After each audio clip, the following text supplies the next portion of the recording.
Hello everyone, welcome to తిందాంరా.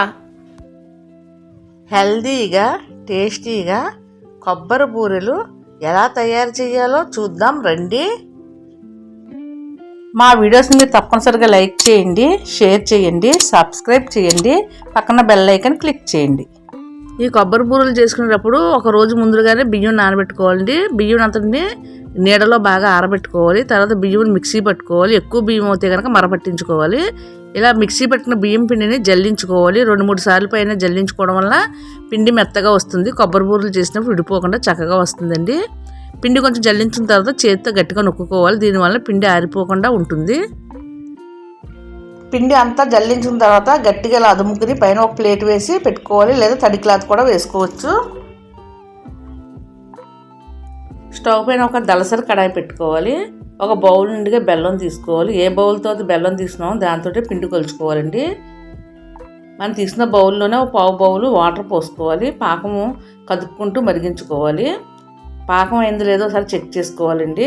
వాటర్లో కొంచెం పాకం వేసుకుని చూసుకోవాలి. చూడండి, పాకం ఇలా జారుడుగా వచ్చేదాకా ఉడికించుకోవాలండి. ఇలా వస్తే కనుక కరెక్ట్గా సరిపోతుంది. స్టవ్ని సిమ్లో పెట్టుకుని దాంట్లో కొబ్బరి తురుము వేసుకోవాలండి. ఒక కొబ్బరికాయ అంత తురుము తీసుకుని ఈ కొబ్బరికాయ తురుము అంతా ఈ పాకంలో వేసి కలుపుకోవాలి.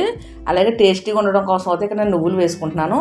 ఒక 4 స్పూన్ల పైన నువ్వులు వేసుకున్నాను. ఈ పిండిలో కొబ్బరి తురుము నువ్వులు బాగా కలుపుకోవాలి. తర్వాత స్టవ్ ఆఫ్ చేసి గిన్నె కింద పెట్టుకోవాలండి. మనం ఏ బౌల్తో బెల్లం వేస్తున్నామో ఆ బౌల్తో పిండి కొలుచుకోవాలి.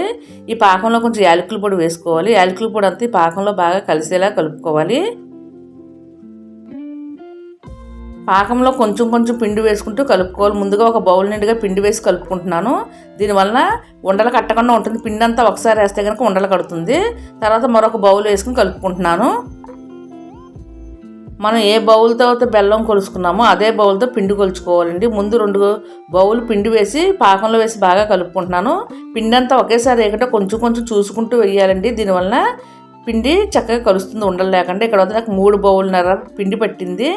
ఏ బౌల్తో బెల్లం తీస్తున్నామో అదే బౌల్తో 3 బౌల్న్నర పిండి పట్టిందండి. పిండి మరీ గట్టిగా అయ్యే వరకు పిండి వేసి కలపకూడదండి. ఈ విధంగా కలుపుకుంటే సరిపోతుంది. పైన కొంచెం నూనె వేసి మూత పెట్టుకోవాలి. ఒక అరటాకు తీసుకుని నిమ్మకాయ సైజంత ఉండని తీసుకుని ఇలాగ వడల్లాగా ఒత్తుకోవాలండి. స్టవ్ పై నూనె పెట్టుకుని నూనె కాగనివ్వాలి. నూనె కాగిందో లేదో కొంచెం పిండి వేసుకుని చెక్ చేసుకోవాలండి. నూనె కాగిన తర్వాత మనం చేసిన కొబ్బరి బూరెలు వేసుకోవాలి. బూరెలన్నీ ఒకేసారి వేయకుండా ఒక్కొక్కటి చెప్పుని వేసుకోవాలి. ఒక కొబ్బరి బూర వేసిన తర్వాత ఇలా పొంగుతుంది చూడండి. పైన నూనె వేసుకుంటూ ఉంటే పొంగుతుంది. తర్వాత మిగిలిన కొబ్బరి బూరెలు ఒకదాని తర్వాత ఒకటి వేసుకోవాలి. అన్నీ ఒకసారి వేసుకుంటే కనుక ఒకదానికి ఒకటి అతుక్కుంటాయి. చూడండి కొబ్బరి బూరెలు ఎంత బాగా పొంగుతున్నాయో. ఈ కొబ్బరి బూరెలు వేగేలోపు మరొక కొబ్బరి బూరెని రెడీ చేసి పెట్టుకుందాము. ఇలా చేసి పెట్టుకున్న కొబ్బరి బూరెలు నూనెలో వేసిన వెంటనే కదపకూడదండి. వేసిన వెంటనే కదిపితే కనుక విడిపోయినట్టు వస్తాయి. కొబ్బరి బూర అంతా ఇలా మంచి రంగు వచ్చే వరకు వేయించి తీసి పక్కన పెట్టుకోవాలి. అలానే మిగిలిన కొబ్బరి బూరెలు కూడా వేగిన తర్వాత తీసి పక్కన పెట్టుకోవాలి. ఈ కొబ్బరి బూరెలు పాతకాలపు వంట అండి. హెల్త్కి కూడా చాలా మంచిది. పిల్లలు ఏదో స్నాక్స్ అడుగుతారు కదండి అస్తమాట్లు. ఇలా కొబ్బరి బూరెలు చేసి పెట్టండి. పిల్లలు చాలా ఎంజాయ్ చేస్తూ తింటారు. ఈ బూరెలన్నీ వేగిన తర్వాత మళ్ళీ ఒక 4 బూరెలు వేసి వేయించుకోవాలి. మీ కడాయిలో ఎన్ని బూరెలు పడతాయో అన్ని వేయించుకుని తీసి పక్కన పెట్టుకోవాలి. అంతేనండి, హెల్తీగా టేస్టీగా కొబ్బరి బూరెలు ఎలా తయారు చేయాలో చూశారు కదా. పాకం కరెక్ట్గా పట్టుకుంటే కనుక ఒక 1 రోజుల పైన నిల్వ ఉంటాయండి కొబ్బరి బూరెలు.